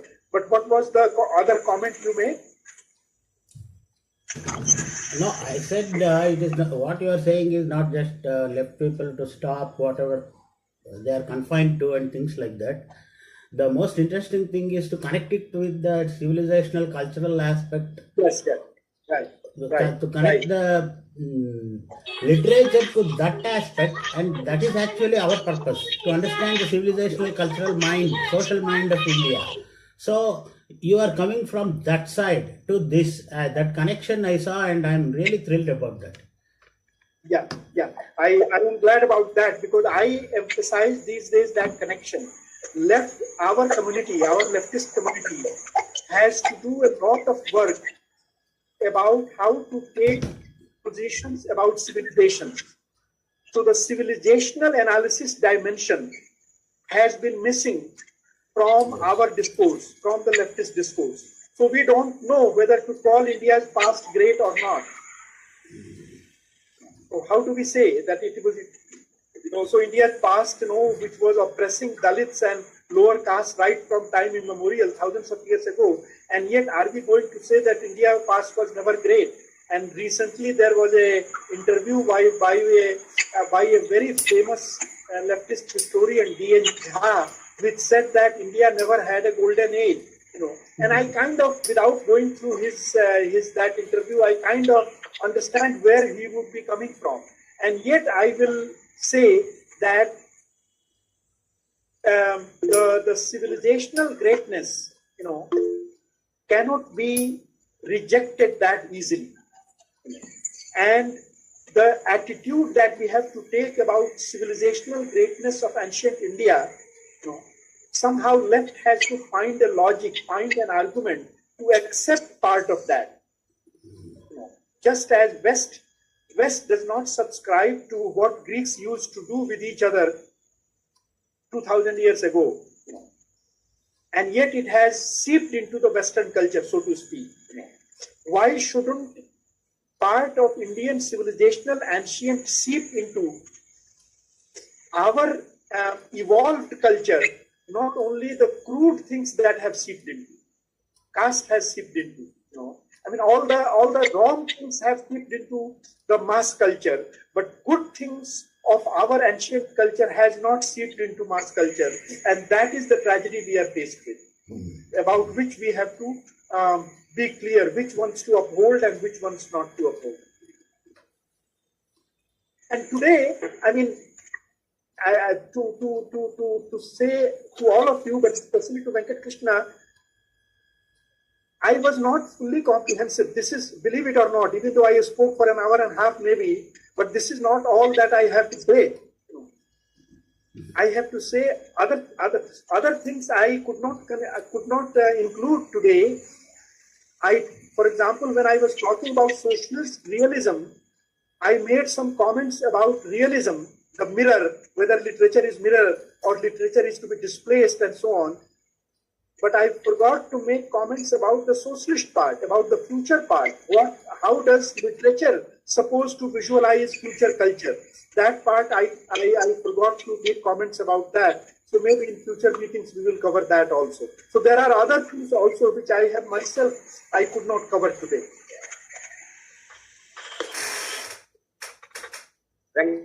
Krishna, నీ mic కొంచెం mute చేసుకో.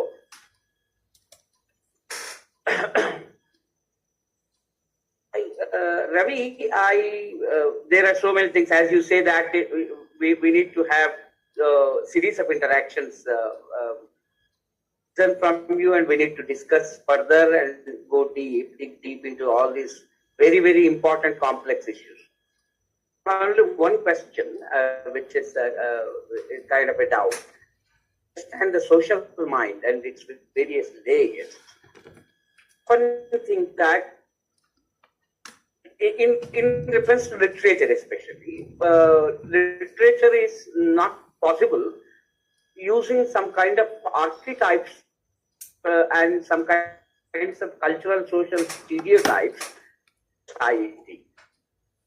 For example, Carl Jung, who invented this archetype concept, he puts it in a collective unconscious, something called collective, which seems to be very close to the species unconscious that you are mentioning to, and also falls under some kind of social cultural. So it is somewhere in between this species unconscious and social cultural unconscious, and these stereotypes fall mostly in the social cultural unconscious, which are deposited by the history, culture of that specific society and all that. See that, for example, in the ancient epics, which are very powerful, in Greek or Indian epics, they also seem to be creating their own archetypes, which are influencing the literature in later times, in coming up, springing up in many, many different literary texts in different shapes and forms. Even though one digs deep, the archetypes are coming from those epics. So how do we understand this? Archetypes falling in species unconscious, and social cultural stereotypes created in one point of time, maybe in ancient time, they themselves somehow becoming, crystallizing into some kind of archetypes and influencing the later literature. Very deep questions, and I'm very glad that you are taking direction, because there are lots of issues there. But even though it might be embarrassing, will you give me 1 minute, because I have to take 1 minute break and then I will come back.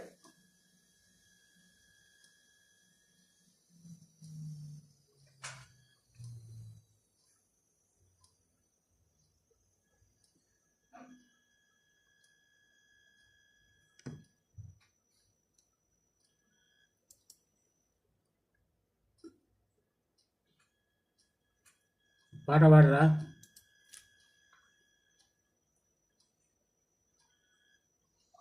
అన్న పాట పాడనా? Sudheer hello, చెప్పు. can you hear me? చెప్పు.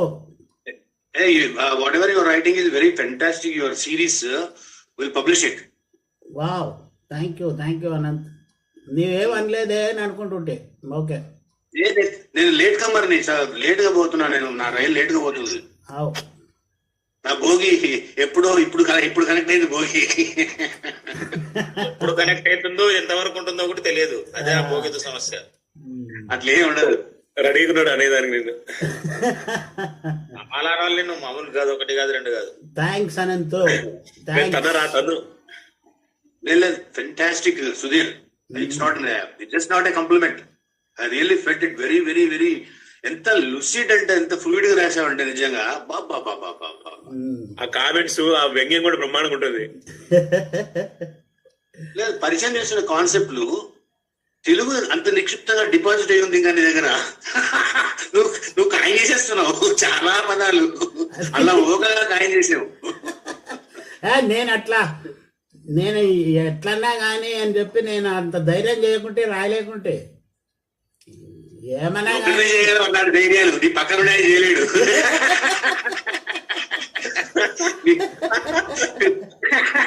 20 ఏళ్ళుగా చేయకున్నాడు. అది మీ ఇద్దరు వాగుడు కావాలనుకున్నాను. నువ్వు రచన చేస్తున్నావు, మంచిది. వాగుడు కవలలు కాదు అనంతో, అది మన కర్ణాటకాంధ్ర స్పీషీస్ అన్కాన్షియస్. అది రైట్. కలెక్టివ్ మర్చిపోయినావు. Correct. Okay. Comrade has come. Yes. So, as number one, I don't have, very definite answers to the issues that Bhargav is raising, and these are part of our future discussions. But I have some, these are questions that have been in my mind, and I try to learn about those things, myself, and tentative ideas. Don't take it as anything definite. Tomorrow I might change my. If I am a little bit more educated tomorrow, I might change my views. So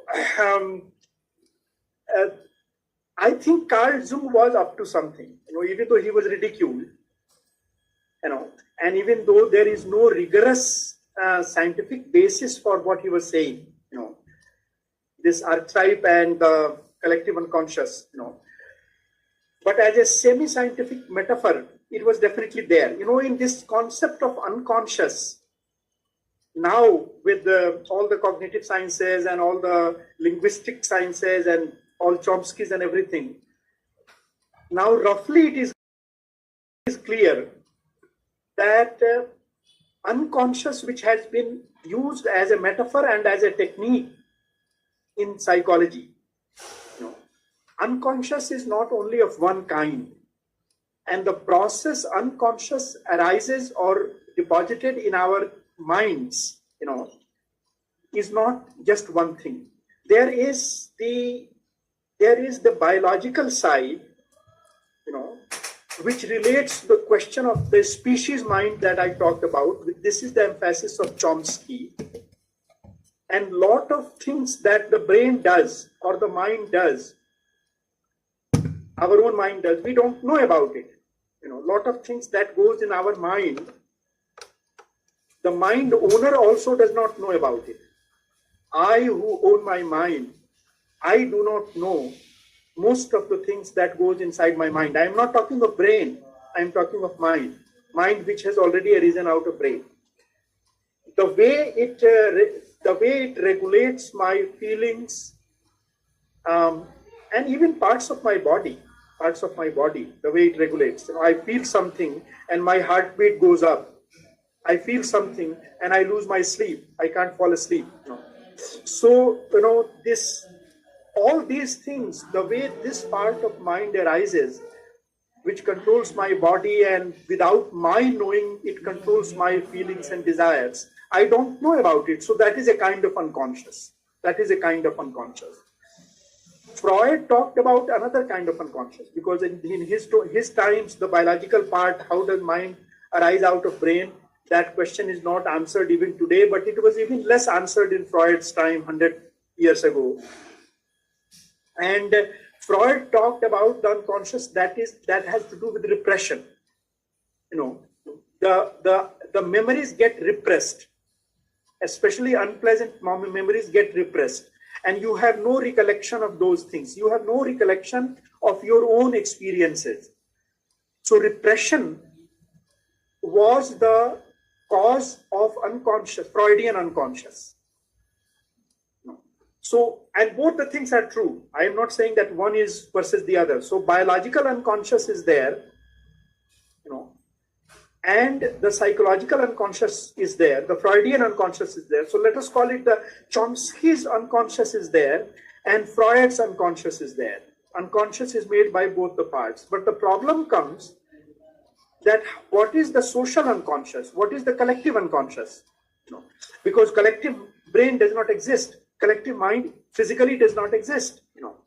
So, and yet there are things that societies do not explicitly remember, but they are there somehow in the cultural mind of society, so to speak, and they can be evoked, they can be taken out. That is why at times I have called Gandhi as the psychoanalyst of the Indian mind.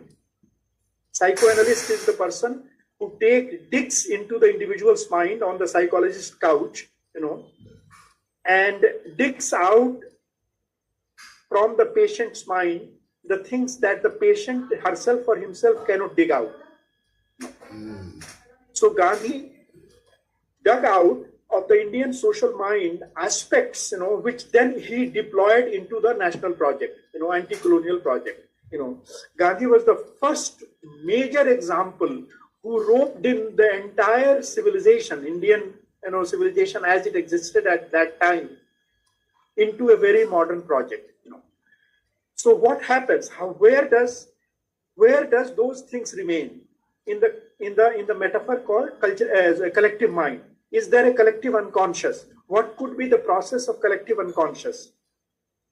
And in creating the collective unconscious, I think processes of culture and especially literature plays a role, it seems to me, in the following way. For example, Marx was asked this question and he gave a very, very rudimentary answer, very laughing answer, but not so laughing answer. He was asked, why are epics popular even today? Ancient epics, Homer. Why is Homer popular? And the answer he gave was that, everybody likes to go to childhood memories. And the epics and the ancient culture are the memories of humanity from its childhood. So humanity is like an individual likes to revisit childhood memories, same way humanity likes to revisit childhood memories. Now this is a very metaphorical answer, it doesn't, it's not very satisfactory. And yet there is something in it, why are they called childhood memories, those epics, because the way literature goes through a processing of creating a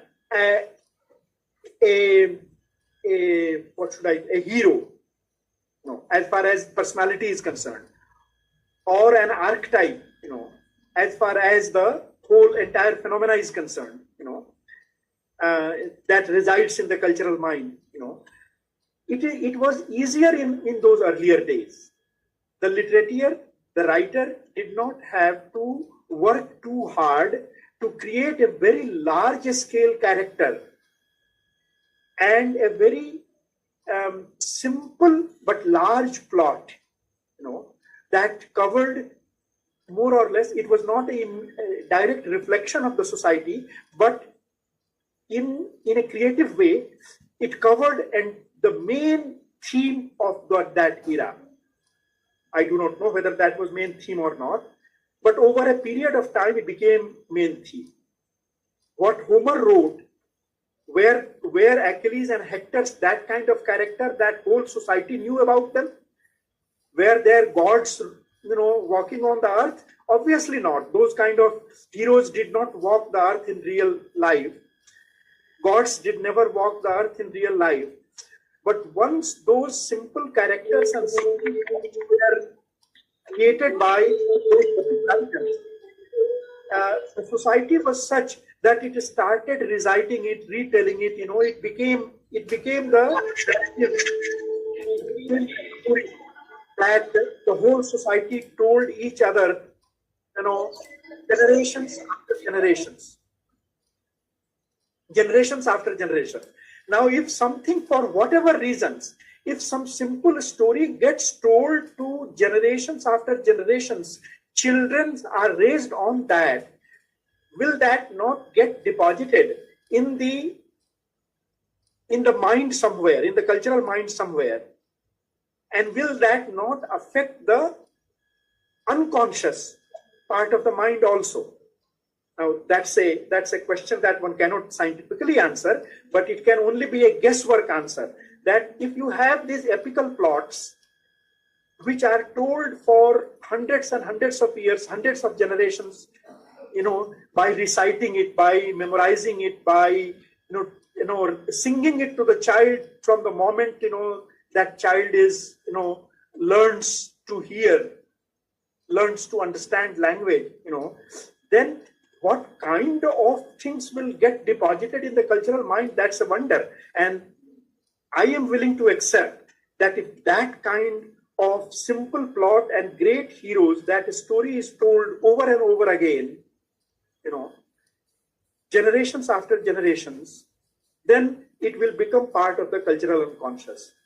Even Modi has become a cultural part of the cultural unconscious of large part of India. So forget about Achilles. Achilles will definitely become, and Hector will definitely become, and Ram will definitely become, if Modi can become that, So the cultural mind, works that way, and it was easier to do that in the classical times or in the epical times, Now there are so many plots and there are so many characters and so much turbulence in social life on a daily basis that for a novelist to come out with a character that whose story will be told to every child, generation after generation, that thing is difficult to imagine, which was easier in the childhood of humanity. So Marx was not off the mark. Marx had a point when he said that we would like to go back to our simple childhood memories. That's what epics are. Epics cannot be written today.